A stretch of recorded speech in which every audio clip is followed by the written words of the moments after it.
అని అన్ని దేశాల్లో ఏజింగ్ ప్రాబ్లం అనేది బిగ్గెస్ట్ ప్రాబ్లంగా తయారయ్యే పరిస్థితి వచ్చింది. మనం అందరం అదృష్టవంతులం. భారతదేశం వరకు ఈరోజు ఎగ్జామ్ చేసే వచ్చింది. ఏదైతే ఐఎమ్ వెరీ ప్రౌడ్. నేను ముందుకు కూడా చెప్పాను. ఒకసారి నిర్మలా సీతారామన్ గారు చూసినప్పుడు ఆవిడ యొక్క ప్రస్థానం, వెంకటేశ్వరరావు గారు చరిత్ర రాస్తున్నారు, పక్కనుండే నిర్మలా సీతారామన్ గారు చరిత్ర సృష్టించడానికి శ్రీకారం చుట్టారు. ఇది ఒకసారి మనం చూసినప్పుడు, వారి ప్రస్తావాన్ని చూసినప్పుడు, ప్రయాణం చూసినప్పుడు నాకు అనిపిస్తుంది, నేను ఎప్పుడూ చెప్పేవాడిని, మగవాళ్ళ కంటే మహిళలు బాగా సమర్థవంతంగా పనిచేస్తారని. మా వెంకటేశ్వర గారు చాట్ జీపీటీ కొట్టి ఆయన పుస్తకం ఏ విధంగా ఉంది రేటింగ్, అది వాస్తవం. మీరు కూడా చాట్ జీపీటీ కొడితే మగవాళ్ళు ఇంటెలిజెంటా ఆడవాళ్ళు ఇంటెలిజెంట్ అని కొడితే ఆడవాళ్ళు ఇంటెలిజెంట్ అని వస్తుంది. దానికి కారణం మగవాళ్ళకి లెఫ్ట్ బ్రెయిన్ పనిచేస్తే ఆడవాళ్ళకి రైట్ బ్రెయిన్ పనిచేస్తుంది. ఇది there is a scientific evidence. నాకు డౌట్ వచ్చి మా ఆఫీసులో అడిగితే మా వాళ్ళు కూడా అదే చెప్పే పరిస్థితి వచ్చారు. ఇప్పుడు వారిని చూసిన తర్వాత, నిర్మలా సీతారామన్ గారిని చూసిన తర్వాత, మదురైలో సావిత్రి నారాయణ్ ఒక మన మారిగానే ఒక సాధారణ కుటుంబం.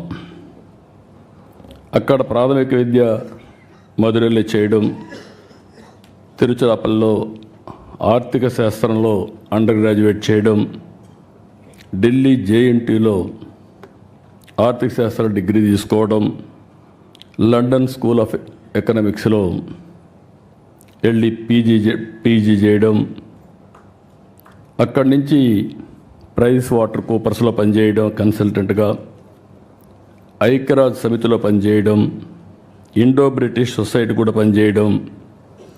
ఇదంతా కూడా వారు ఆర్థిక మంత్రిగా పనిచేయడానికి ఎంతో ఉపయోగపడింది. ఆ ఎక్స్పీరియన్స్ కానీ, ఆ ఎక్స్పోజర్ కానీ ఈ దేశ అభివృద్ధికి ఈరోజు ఉపయోగపడతా ఉంది.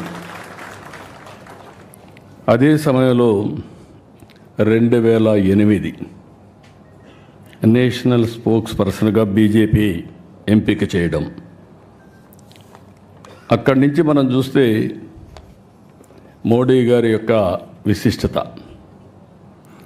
రైట్ పర్సన్ని సెలెక్ట్ చేయడంలో నిర్మలా సీతారామన్ గారిని 2014లో పికప్ చేశారు. నాకు కూడా చాలా సంతోషం. 2014లో మొదటిసారి వారి ప్రస్థానం రాజకీయంగా ఎంపీ అయింది. ఆంధ్రప్రదేశ్ నుంచి అయ్యారు రాజ్యసభలో. అక్కడి నుంచి ప్రారంభమైంది. ప్రారంభమైన తర్వాత ఫస్ట్ టైం అయితే కామర్స్ అండ్ ఇండస్ట్రీస్ మినిస్టర్గా పనిచేశారు. 10 ఏళ్ళు ఫస్ట్ టైం డిఫెన్స్ మినిస్టర్గా, మొట్టమొదటిసారి అనుకుంటే ఇది కూడా రక్షణ మంత్రిగా పనిచేయడం, మహిళ పనిచేయడం ఫస్ట్ ఆఫ్ ఇట్స్ కైండ్.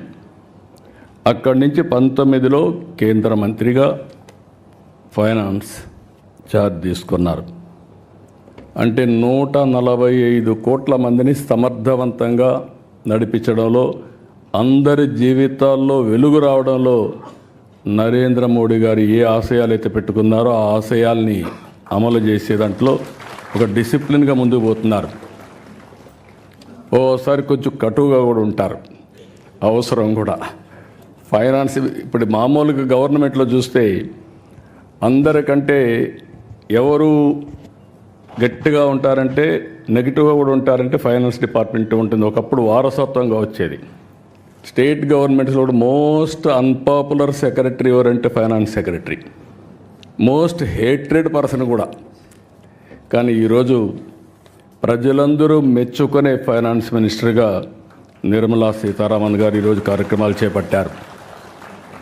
8వ బడ్జెట్ ప్రవేశపెట్టారు. నరేంద్ర మోడీ గారి నాయకత్వంలో 10వ స్థానంలో ఉన్న ఆర్థిక వ్యవస్థ 5వ స్థానానికి వచ్చాం. I'm wishing her all the best, excellent work. ఇప్పుడు అతిపెద్ద ఆర్థిక వ్యవస్థ, మూడో ఆర్థిక వ్యవస్థగా మనం రాబోతున్నాం. దానికి మనం అందరం గర్వపడాలి. మీరందరూ కూడా గట్టిగా చప్పట్లు కొట్టి అభినందించాల్సిన అవసరం ఉంది, రికగ్నైజ్ చేయాల్సిన అవసరం కూడా ఉంది. ఇప్పుడే వెంకయ్య నాయుడు గారు చాలా స్పష్టంగా చెప్పారు చరిత్ర గురించి. చరిత్ర అనేది అందరం కూడా నెమరు వేసుకోవాల్సిన అవసరం ఉంది. అదే సమయంలో చరిత్రను నెమరు వేసుకునే సమయంలో చరిత్రను సృష్టించే అవకాశం భారతదేశానికి ఈరోజు వచ్చింది. ఈరోజు మనందరం చూస్తే ఆర్థిక